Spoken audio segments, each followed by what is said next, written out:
No, you clearly don't know who you're talking to, so let me clue you in. I am not in danger, Big Beer. I am the danger. Man walks into a bar, orders a BMC, and you think that of me? No. I am the one who brews. Dude, calm down. Go clean the mash tun. Okay. Sorry. Love it.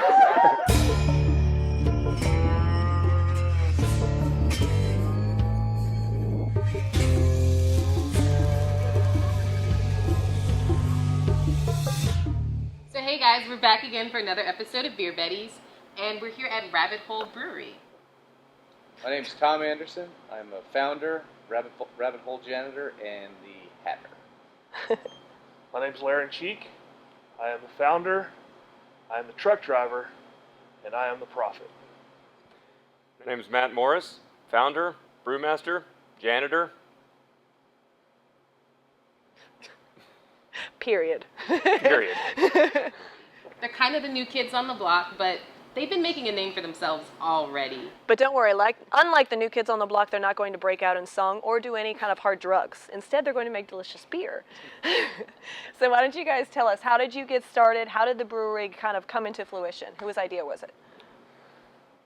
Well, you know, we've been friends for many years, and Tom and Matt have been brewing at home for almost 10 years, individually together. I tried to brew. I found out I'm much better at drinking it than I am at making it. So I just kind of jumped on these two guys' coattails and let them brew beer for me. But when we all decided one day that, you know, we were sitting around like three guys at a bar going, hey, we should open a bar, but we were sitting around going, hey, we should open up a brewery. We've been saying that for a while, and then finally Tom's wife walked in and says, just do it or shut up. So we did it. Smart lady. Be careful what you ask for. Of the Rabbit Hole beers that are currently commercially available, we have two. A third one's coming out real soon. We have the Mike Madonna 561, which is our Kolsch, and we have Rapture, which is our Fusion Brown Ale. And it's kind of one of those, you know, how do you pick between your two favorite kids? This is true. And they're both fantastic beers, but they're both kind of the opposite ends of the beer consumer spectrum. Where the 561 is really geared towards the new people in the craft market, especially with having Mike Madonna on board. It's bringing a lot of the BMC drinkers over to try something, going, oh, you know, Mike has a beer, let's try his beer. So it was designed specifically to start getting some of the BMC drinkers to get into the craft beer world, where Rapture is designed primarily for people who already have a palate for something new, something unique. Well, thank you. But I think that if you were to walk in here and see me walking around the brewery with a beer, I would say probably about 65% of the time I'll have a Rapture, and the rest will be the 561. However, our next one coming out, the 10 and 6, is authentically different. Really? What's the style? It is an English-style IPA. Ooh. So it's a nod back to the original. Big IPA fans. Yeah. Well, it's a nod back to the original style when IPAs were born in England back in the 1800s. So it's not anything like what you have now. It's not the normal IPA that you see on the wall with the American IPA. This has all English ingredients and English hops, and it's just a fantastic beer. That's awesome. I cannot wait to try that. Yeah. Well, okay, how about you tell us a little bit about Mike Madonna? I know he's related to the brewery. He's got his own beer. Tell us how that works. How did Mike Madonna get involved in the brewery? Well, we had an opportunity about 4 years ago as a homebrew club to brew a beer for the famous mineral water company of Mineral Wells.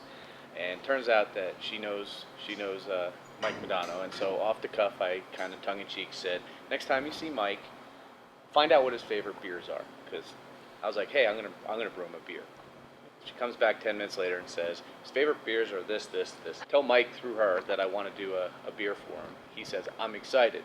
When's it going to be ready? At this point, I had brewed 0 gallons of this beer.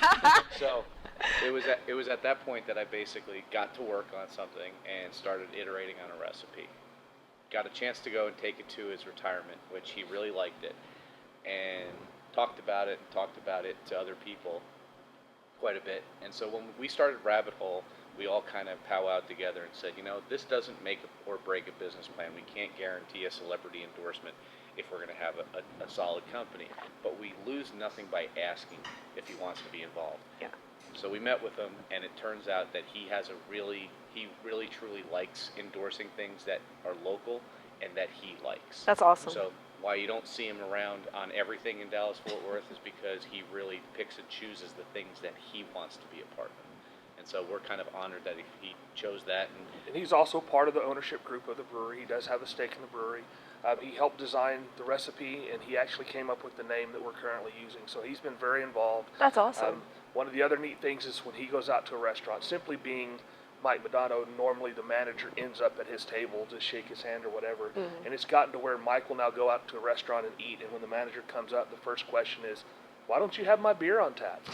So usually the next day I get a phone call, hey, I'm the manager of this bar, and I think I need some of Mike's beer. So not only is he part of the ownership group, he designed the beer, helped design the beer and helped name it. Now he's actually part of our sales team as well, and he's pushing our beer almost every time he goes out. Yeah, and for the viewers who are not from Texas, I guess explain 561, why that has to do with Mike Madonna. 561 is the number of goals that Mike scored in his career, which is a record for U.S.-born hockey players. The old record was 502, so he's way, way beyond 502. And the next closest active player, I think they said they need 40 goals a year for like the next 6 or 7 years to even get within that. Wow. So it's a record that is not currently anywhere in jeopardy of being broken. Wow, that's impressive. So what is your favorite part about being a full-time brewer now? Drinking. Yeah, I guess that's kind of a duh question. A lot of it's just being able to come in and make beer. Yeah. Making beer was a hobby of ours for mine anyway, for 10 years. Now I get to do it for a living. And what can be better than that? Exactly. People Except do for drinking say, it. Drinking it, yeah. Drinking it can be better than that, people but I was say doing we have that the for a while best too. job, and they're right, because every morning I do get to come in and sample what's in the fermenter, make sure make sure Quality make sure- check. make sure it's going all right, make sure it's not going to be something we're going to have to store in a drain. But that's something we're really proud of, is being able to come in and produce beer for people. It's kind of a jazz to go out and talk with people who are enjoying your beer. Right. And to add on to that, one of the cool things about my part of the job is I do get to meet a lot of the people out there in the bars drinking our beer. And it's real exciting to see people consuming our beer that's just as excited about craft beer as we are.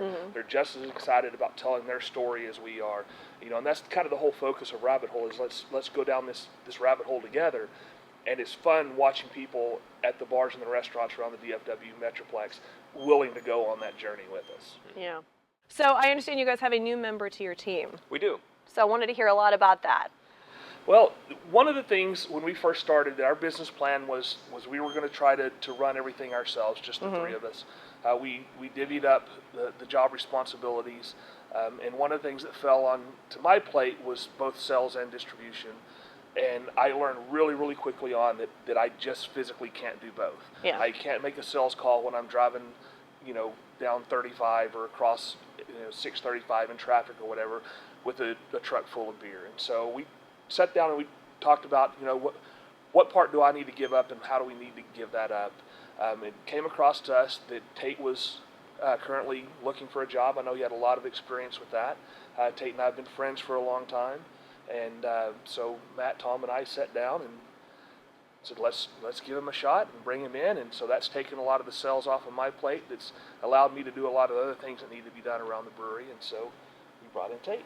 Awesome. Well, we definitely love Tate here at Beer Betties as well, so we're excited to see that.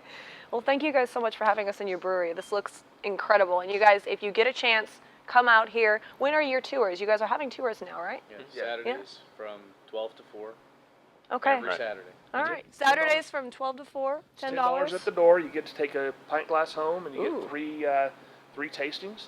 And if 3 is not enough, we do have the option of selling you another tasting at $3.50 a pint. That's not bad. And they have an outside beer garden that they just made. It's beautiful. So make sure to come out here to Justin and try it out. And cheers, you guys. Cheers. Cheers.